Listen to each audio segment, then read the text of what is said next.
கிறிஸ்துவுக்குள் பிரியமானவர்களே, இந்த தொடர் தியானங்கள் உங்களுக்கு ஆசீர்வாதமாக இருக்கும்னு நான் விசுவாசிக்கிறேன். இந்த தொடர் தியானத்தினுடைய 6வது பகுதியில் நம்ம கடந்து வந்திருக்கிறோம். நாம் இருதயத்தை எப்படி பரிசுத்தப்படுத்தணும்னு சொல்லி ஒரு 30 நாள் வேதத்தின் அடிப்படையில் பயிற்சி வகுப்புகளில் நம்ம கலந்துட்டுருக்குறோம். ஆமென். 10 நிமிஷமாக இருந்தாலும் நிச்சயமாய் தேவன் பெரிய காரியங்களை நம்மோடு கூட செய்வார். ஓகே, ஸ்டெப் நம்பர் 5, 5வது ஸ்டெப் என்ன என்று சொல்லி நம்ம பார்க்க போகிறோம். இந்த 5வது ஸ்டெப் என்ன அப்படின்னு சொன்னால், டிபெண்டிங் இன் ஹோலி ஸ்பிரிட், பரிசுத்த ஆவியானவரோடு சார்ந்து கொள்ளுதல். பரிசுத்த ஆவியானவரோடு சார்ந்து கொள்ளுதல் நம்முடைய இருதயத்தை பரிசுத்தத்துக்குள்ளே வைக்கும். இன்றைக்கி அநேகர் சுவாரஸ்யம் இல்லாத கிறிஸ்தவ வாழ்க்கை வாழ்வது காரணம் என்ன? ரொம்ப சீக்கிரமாக அவர்கள் இருதயம் உடைந்து போயிடுது. ரொம்ப சீக்கிரமாக பாவம் செஞ்சிருவாங்க. ரொம்ப சீக்கிரமாக விழுந்து தர மட்டும் கீழே போயிடுவாங்க. ஐயோ என்னால் முடியவே இல்லை அப்படின்னு சொல்லி நொந்துக்கிடுவாங்க. ஏன் அப்படின்னு சொன்னால், அவங்களுக்குள்ள பரிசுத்தாவின் பலன் இல்லை. சகரியா எழுதின புஸ்தகம் 4ஆம் அதிகாரம் 6ஆம் வசனம் சொல்வது, பலத்தினாலும் அல்ல பராக்கிரமத்தினாலும் அல்ல, தேவ ஆவியினால் எல்லாம் ஆகும். பரிசுத்த ஆவியானவர் இயேசுவுக்கே தேவைப்பட்டார். இயேசு தன்னுடைய வாலிப நாட்களை முடித்து ஊழியத்துக்குன்னு அவர் வர்றார். அவர் ஊழியத்துக்கு வரும்போது அவருக்கு 30 வயது நிரம்பின ஒரு அழகான வாலிபன். அவருக்கு இப்போ தேவ பலன் வேணும். அப்போ 30 வருஷம் ஒரு பரிசுத்தாவின் பலன் இல்லாமல் வாழ்ந்தாரா என்று சொல்லி பார்த்தோம் அப்படின்னு சொன்னால் கிடையவே கிடையாது. பரிசுத்த ஆவியானவரால் அவர் கர்ப்பம் தரிக்கப்பட்டார். அவருக்குள்ள ஒரு விசேஷித்த ஆவி இருந்துச்சு. 12 வயசில் அவர் தேவாலயத்தினுடைய பிரதான ஆசாரியர்கள் வேதபாரர்களோடு உட்கார்ந்து அவர் தர்க்கிக்கிறார். அந்த ஞானம் அவருக்கு எங்கிருந்து வந்துச்சு? பரிசுத்த ஆவியானவர் அவருக்குள்ளே இருந்தார். பரிசுத்த ஆவியானவர் நம்முடைய இருதயத்தை காத்துக்கொள்ள அவர் உதவி செய்கிறவராயிருக்கிறார். நம்ம எதை நினச்சி பயப்படுறோமோ, ஒருவேளை பயம் நம்முடைய இருதயத்தினுடைய ரொம்ப பிரதானமான எதிரியாக இருக்கலாம். பாஸ்டர், எனக்கு வேற எந்த பிரச்சனையுமே இல்லை, ஆனால் என் இருதயம் எப்பொழுதுமே பயந்து கொண்டே இருக்கிறது. சில காரியங்களை நினைத்து என் இருதயம் எப்பொழுதுமே கலங்கி கொண்டு இருக்கிறது. இந்த கலக்கத்திற்கான தெளிவை உண்டாக்குறதுக்கு தான் பரிசுத்த ஆவியானவர் நமக்கு கொடுக்கப்பட்டிருக்கிறார். இயேசு ரொம்ப தெளிவாக சொன்னார், நான் உங்களை திக்கற்றவளாய் விடேன். பழைய ஏற்பாட்டு காலம் வரைக்கும், அதாவது மல்கியாவுடைய புஸ்தகம் முடிவடைகிற வரைக்கும் பிதாவுடைய ஆளுகையை நம்ம பார்க்க முடியும். அவர் யாகுவேயாக இருந்து இஸ்ரவேல் ஜனங்களை தினந்தோறும் நடத்தினார். ஆசரிப்பு கூடாரத்திலே மையத்திலே வாழ்ந்தார். எருசலேம் என்கிற மையத்திலே சாலமோனின் தேவாலயத்தை அவர் மகிமைப்படுத்தி அவர் அதிலே அரசாண்டார். இஸ்ரவேல் ஜனங்களோடு அவர் தீர்க்கதரிசிகள் மூலமாக பேசினார். பரிசுத்த ஆவியானுடைய காலத்திற்கு முன்பாக பிதா மிக நேர்த்தியாய் இஸ்ரவேல் ஜனங்களை நடத்துகிறதை பழைய ஏற்பாட்டில் நம்ம தொடர்ந்து பார்க்க முடியும். இயேசு கிறிஸ்துவனுடைய காலம் அவர் நடந்து செல்லாத இடமே இல்லை. அவர் கிராமங்கள் தோறும் கடந்து சென்றார். தேவ ராஜ்யத்தை குறித்து பிரசங்கம் பண்ணினார். வியாதியஸ்தர்களை சுகமாக்கினார். தொட முடியாத தூரத்தில் இயேசு இருக்கவில்லை. தினம்தோறும் அவர்கள் அருகாமையில் நடந்து சென்றார். அவர்களைப் போலவே சாப்பிட்டார். அவர்களைப் போலவே உறங்கினார். அவர்களைப் போலவே சில இடங்களிலே அழுதார். அவர்களைப் போலவே கோபம் வரும்போது கடிந்து கொண்டு புத்தி சொன்னார். இயேசு நம்மளே ஒருவராக வாழ்ந்து அவர் நம்மை போல பாடுள்ள மனிதனாயிருந்தார்.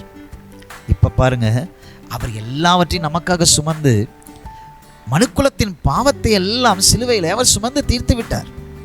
உயிர்த்தெழுந்து அவர் இப்பொழுது பரலோகத்துக்கு போக வேண்டும். இதற்கு மேல் மகிமை அடைந்த சரீரத்தோடு அவரால் பூமியில் இருக்க முடியாது. ஸோ அவர் போகும்போது சீசர்களுக்கு சொல்லுகிறார், நான் உங்களை திக்கற்றவளாய் விடேன். அவர் ஏன் அந்த வார்த்தையை சொன்னார் தெரியுமா? ஒருவருடைய உதவி இல்லாமல் இந்த பாவம் நிறைந்த உலகத்தில் பரிசுத்த இருதயத்தை காத்துக்கொள்வது கூடாத காரியம். ஏனென்றால் இயேசுவோடு இருந்த 12 சீசர்கள் ஒருவனே பண ஆசை உள்ளவனாய் இருந்தான். அவன் கள்ளனாவே இருந்தான் என்று வேதம் சொல்கிறது. அப்போ ஒரு மனுஷனுடைய இருதயம் பாதுகாக்க வேணும்னா இந்த உலகத்திற்கு அப்பாற்பட்ட ஒரு சக்தி அவனுக்கு துணையாக இருக்கணும். அப்படி தானே? அந்த துணையை அவர் கொடுத்து விட்டு போனார். அவர் தான் பரிசுத்த ஆவியானவர். அவர் இன்றைக்கும் நமக்கு துணையாக இருக்கிறார். பரிசுத்த ஆவியானுடைய துணையோடு நீங்கள் வாழ பழகணும். அவர் தான் நம்ம இருதயத்தை பாதுகாக்க உதவி செய்கிறார். எப்படி பாதுகாப்பார்? அவர் நம்மோடு கூட போராட மாட்டார். மாறாக நமக்கு புத்தி சொல்லுவார், நமக்கு ஆலோசனையை தருவார். நம்ம உலக பிரகாரமாக அதுக்கு என்ன தெரியுமா பேர் வச்சுருக்கோம்? உன் மனசாட்சி பேசுதா அப்படின்னு கேட்போம். இந்த மனசாட்சின்ற இடத்துல பரிசுத்த ஆவியானவர் வச்சுக்கிடுங்க. பரிசுத்த ஆவியானவர் நம்முடைய உள்ளத்துக்குள்ளிருந்து பேசிக்கொண்டே இருப்பார். உலக மனுஷன் ரட்சிக்கப்படாதவனோடு கூட அவர் பேசுகிறார். மனுஷனால் உண்டாக்கப்பட்ட எல்லாரோடும் அவர் பேசுகிறார். ஆனால் நாம் தான் உணர்வுள்ளவர்களாக இருக்கிறோம். அந்த உணர்வை நாம் பெற்றிருக்கிறோம்.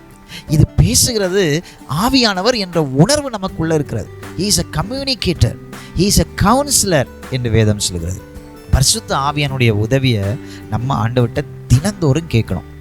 நீங்கள் நார்மலாக இப்படியே கேளுங்க, பரிசுத்த ஆவியானவரே எனக்கு உதவி செய்யுங்க, என் இருதயத்தில் இந்த எண்ணங்கள் வந்துட்டே இருக்கு, நான் பார்த்த சில காட்சிகள் என் இருதயத்தில் குழப்பிக்கிட்டே இருக்கு, ஆண்டவரே சில காரியங்கள் என் இருதயத்துக்குள்ள கடந்து நியாயம் தீர்க்க துடிக்குது, எனக்கு உதவி செய்யுங்க பரிசுத்த ஆவியானவரே என்று சொல்லி கேட்கும்போது எது உங்களுக்கு அவசியம், எந்த காரியத்தில் நீங்கள் தலையிடணும், எந்த காரியத்தில் தலையிடக்கூடாது, எங்கே நீங்கள் இருக்கணும், எங்கே நீங்கள் இருக்க வேண்டாம், எந்த நபரோடு நீங்கள் பழகணும், எந்த நபரோடு நீங்கள் பழக வேண்டாம், இந்த இடத்துக்கு போனால் நீங்கள் பாவம் செய்வீங்கன்னா முன்பாகவே அதை தடுக்கிற சக்தி பரிசுத்த ஆவியானவருக்கு உண்டு. ஒருவேளை அதையும் மீறி நீங்கள் அங்கே போயிட்டீங்கன்னா அந்த லாஸ்ட் மினிட் வரைக்கும் அவர் உங்களோடு கூட போராடி உங்களை காப்பாற்ற ஒரு 100% துணைவனாய் நிற்கிறார். What a wonderful Holy Spirit. இந்த 4வது படி இருக்கு பார்த்தீங்களா, இதை நம்ம உதாசீனப்படுத்திடுவோம் நிறைய நேரத்தில். அந்த உதாசீனப்படுத்துகிற இடத்துல நம்ம நிற்கவே கூடாது. நம்ம ஆண்டவர்கிட்ட கேட்கணும், ஆண்டவரே இந்த பரிசுத்த ஆவியானவரை எனக்கு துணையாக தாங்க, இந்த பரிசுத்த ஆவியானவர் எப்பொழுதும் என்னோடு கூட இருக்கட்டும் என்று சொல்லி வெற்றியோடு வாழ பழகுவோம். கர்த்தர் நமக்கு உதவி செய்வார். பரிசுத்த ஆவியானவரை பெற்றுக்கொண்டவர்கள் அவரை உபயோகப்படுத்துங்கள், பெற்றுக்கொள்ளாதவர்கள் காத்திருந்து பெற்றுக்கொள்ளுங்கள். வருகிற 12ஆம் தேதி ஞாயிற்றுக்கிழமை பரிசுத்தாவின் அபிஷேகத்திற்காக விசேஷமாக நம்முடைய சபையில் 5 மணி நேரங்கள் ஆராதனை பரிசுத்த ஆவியானவரோடு சேர்ந்து அவருடைய மகிமைக்குள்ள நுழைகிற ஒரு அற்புதமான நாளை கர்த்தர் நமக்கு கொடுத்திருக்கிறார். வாருங்கள், சேர்ந்து கர்த்தரை ஆராதிப்போம். அவருடைய வழி நடத்துதலினால் நம்முடைய இருதயத்தை சுத்தமாக பாதுகாத்துக்க முடியும். கர்த்தர் உங்களுக்கு உதவி செய்வாராக. நாம் ஜெபிப்போமா? நல்ல பிதாவே, இன்றைக்கு நாங்கள் கற்றுக்கொண்ட இந்த 5வது படிக்காக நாங்கள் ஜெபிக்கிறோம். பரிசுத்த ஆவியானவர் இல்லாமல் எங்கள் இருதயத்தை ஒரு கடுகளவு கூட நாங்கள் பரிசுத்தமாய் காத்துக்கொள்ளவே முடியாது. ஆண்டவரே இந்த உலகத்தில் உள்ள மனிதர்கள் எல்லாம் தங்களுடைய பரிசுத்தத்தை காத்துக்கொள்வதற்காக என்னென்னமோ செய்கிறாங்க, கடைசியாக தோல்வியை தான் அடைகிறாங்க. ஆண்டவரே எங்களுக்கு நீங்கள் ஒரு அழகான தேற்றரவாளனை கொடுத்துருக்குறீங்க. அவர் எங்களை சகல சத்தியத்துக்குள்ளேயும் நடத்துகிறார். ஆகவே அவரை பிடித்து கொள்ள எங்களுக்கு உதவி செய்யுங்க. அவரை வேதனைப்படுத்தாமல், அவரை அவ்வப்போது தூரப்படுத்தாமல் எங்களுக்குள் அவரை வைத்துக்கொள்ள கிருபையை தாங்க. பரிசுத்த ஆவியானவர் இல்லாத ஒரு நிமிடம் கூட எங்கள் வாழ்க்கையில் இருக்க வேண்டாம். ஒரு நிறைவான அந்த பரிசுத்த ஆவியானவரை எங்கள் வாழ்க்கையில் பெற்றுக்கொள்ள நாங்கள் இன்று உம்மை நோக்கி நாங்கள் பார்க்கிறோம். எங்களுக்கு உதவி செய்யுங்க. வாஞ்சிக்கிற ஒவ்வொருவருக்கும் அந்த ஆவியின் நிறைவை தாங்க. ஜெபிக்கிறோம் ஜீவனுள்ள நல்ல பிதாவே, ஆமென், ஆமென். இந்த பரிசுத்த ஆவியானவர் உங்களோடு கூட இருந்து நடத்துவார். Start to experience the Holy Spirit's counseling and His comforting. It's very great. God bless you.